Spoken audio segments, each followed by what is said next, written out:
నమస్తే friends, welcome back to our channel. మన శరీరంలో వ్యాధులు రావడానికి ముఖ్యమైన కారణం, అలాగే మొదటి కారణం మన జీర్ణక్రియ అనేది సక్రమంగా లేకపోవడమే. ఎందుకంటే జీర్ణశక్తి సరిగ్గా లేకపోతే మలబద్ధకం, గ్యాస్, ఎసిడిటీ, అజీర్తి ఇలాంటి ఎన్నో రకాల సమస్యలతో పాటు మన లివర్ కూడా సరిగ్గా పనిచేయదు. దీంతో పాటు ముఖంలో ముడతలు, మచ్చలు, జుట్టు బాగా రాలిపోవడం, ఎంత పౌష్టిక ఆహారం తీసుకున్నా కానీ మన శరీరానికి తగినంత న్యూట్రిషన్స్ అనేవి అందకపోవడం, మన జీర్ణక్రియ అనేది సక్రమంగా పనిచేయకపోవడం వల్లనే ఇటువంటి సమస్యలు అనేవి వస్తూ ఉంటాయి. మన జీర్ణక్రియను కానీ మెరుగుపరుచుకుంటే మన తిన్న ఆహారం మన శరీరానికి వంట పడడం మాత్రమే కాదు, వ్యాధులు కూడా దరిచేరవు. అలాగే మన ఆరోగ్యాన్ని కానీ మన శరీరాన్ని మనం ఎంతో పుష్టిగా బలంగా ఉంచుకోవచ్చు. ఫ్రెండ్స్, మీరు కూడా ఇలాంటి జీర్ణ సంబంధిత సమస్యలతో కానీ బాధపడుతూ ఉంటే ఈరోజు నేను చెప్పబోయే ఈ యొక్క ఆయుర్వేదిక్ రెమెడీ అనేది ఖచ్చితంగా ఫాలో అవ్వండి. ఇప్పుడు నేను చెప్పే విధంగా కానీ మీరు ఫాలో అయితే మీ శరీరంలో అన్ని రకాల సమస్యలను దూరం చేసుకోవచ్చు.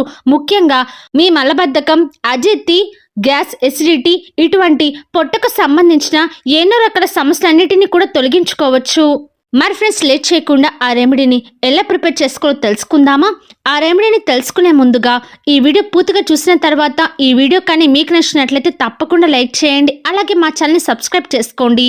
అయితే ముందుగా మనం ఒక ప్యాన్ తీసుకోవాలి. అందులో ఒక 1/2 టీ స్పూన్ మోతాదులో నెయ్యి వేసుకోవాలి.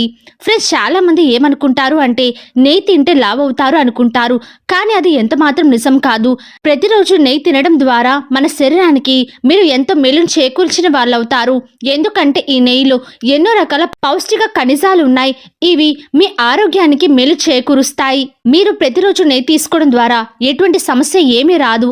అలాగే మీ శరీరంలో కొలెస్ట్రాల్ కూడా ఏమీ పెరిగిపోదు.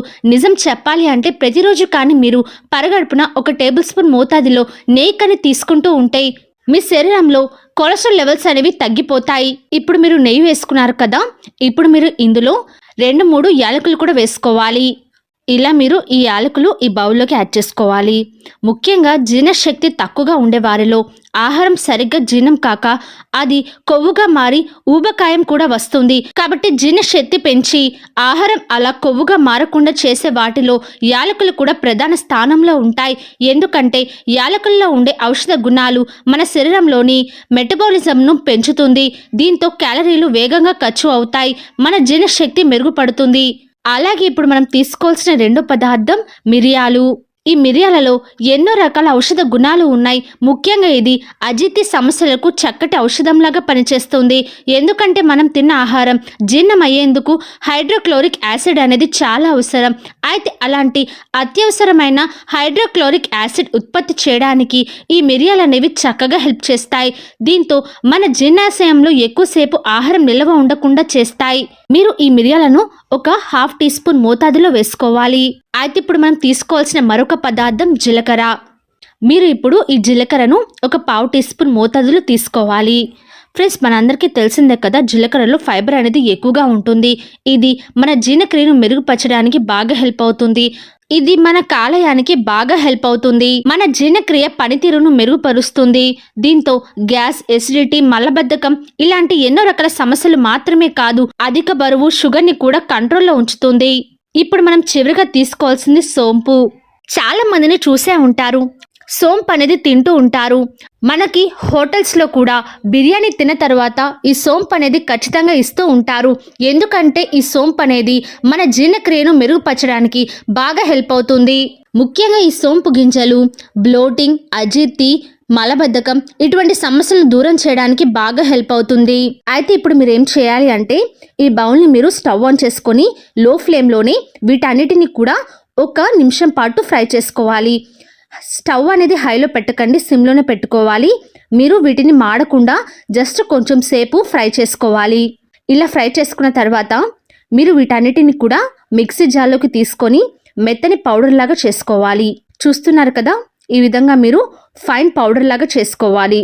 అయితే మీరు ఈ పౌడర్ని ఏ విధంగా వాడాలో తెలుసుకుందాం. మీరు ఈ పౌడర్ అనేది నేరుగానే సరే తీసుకోవచ్చు, లేదంటే మీరు గోరువెచ్చని నీళ్ళైనా సరే ఈ పొడి కలుపుకొని తీసుకోవచ్చు. ఒకవేళ మీకు కానీ ఈ పౌడర్ని నేరుగా తీసుకోవడం కానీ వాటర్లో కానీ కలుపుకొని తీసుకోవడం ఇష్టం లేకపోతే మరొక ఉపాయం కూడా ఉంది, అది ఖచ్చితంగా ఫాలో అవ్వండి. మీరేం చేయాలి అంటే 1 టేబుల్ స్పూన్ మోతాదులో పెరుగు తీసుకొని అందులో 1 అర టీ స్పూన్ మోతాదులో ఇప్పుడు మనం ప్రిపేర్ చేసుకున్న ఈ పౌడర్ అనేది కలుపుకోవాలి. చూస్తున్నారు కదా, ఈ విధంగా మీరు పెరుగు అలాగే ఈ పౌడర్ రెండింటిని కూడా కలుపుకోవాలి. అయితే మీరు ఇలా పెరుగులో కలుపుకున్న ఈ పదార్థాన్ని ఎప్పుడు తీసుకోవాలి అంటే దీన్ని మీరు ఉదయాన్నే బ్రేక్ఫాస్ట్ చేసిన ఒక అరగంట తర్వాత తీసుకోవాల్సి ఉంటుంది. ముఖ్యంగా మీరు ఈ పెరుగుతో ఈ పొడి అనేది కలుపుకొని తీసుకోవడం మూలంగా మీ యొక్క మెటబాలిజం, మీ జీర్ణశక్తి రెట్టింపు అవడంతో పాటు మీ పొట్ట కూడా ఎప్పటికప్పుడు శుభ్రం అవుతూ ఉంటుంది. ముఖ్యంగా రాత్రి సమయంలో భోజనం చేసిన తర్వాత 1 స్పూన్ మోతాదులో తప్పకుండా మీరు సోంపు గింజలు అనేవి తీసుకుంటూ ఉండండి. ఇలా కనుక మీరు ఖచ్చితంగా 2 వారాల పాటు ఈ రెమెడీని కానీ ఫాలో అయితే చాలు, మీ జీర్ణక్రియ అనేది బాగా మెరుగుపడుతుంది. కాబట్టి ఫ్రెండ్స్, తప్పకుండా ఈ రెమెడీ అనేది ట్రై చేయండి. ఒకవేళ మీకు కానీ కాస్త చేదుగా అనిపిస్తూ ఉంటే పెరుగులో కలుపుకున్న ఈ పొడితో పాటు మీరు కావాలి అనుకుంటే పటిక బెల్ల పొడి అయినా సరే కలుపుకోవచ్చు, తేనైనా సరే కలుపుకోవచ్చు. డయాబెటీస్ ఉన్న వాళ్ళు మాత్రం పటిక బెల్లాన్ని స్కిప్ చేసేయండి. కాస్తంత మోతాదులో తేనె కలుపుకొని తీసుకుంటే సరిపోతుంది. చూసారు కదా ఫ్రెండ్స్, మన పొట్టను పూర్తిగా శుభ్రం చేసుకోవడానికి ఒక అద్భుతమైన హోమ్ రెమెడీ. మరి ఫ్రెండ్స్, మీకు ఈ వీడియో ఎలా అనిపించిందో కింద కమెంట్ సెక్షన్ తప్పకుండా కమెంట్ చేయండి. అలాగే మీకు ఇంకేమైనా వీడియోస్ కావాలి అనుకుంటే కూడా కింద కమెంట్ సెక్షన్ తప్పకుండా కమెంట్ చేయండి. Thank you friends, bye bye.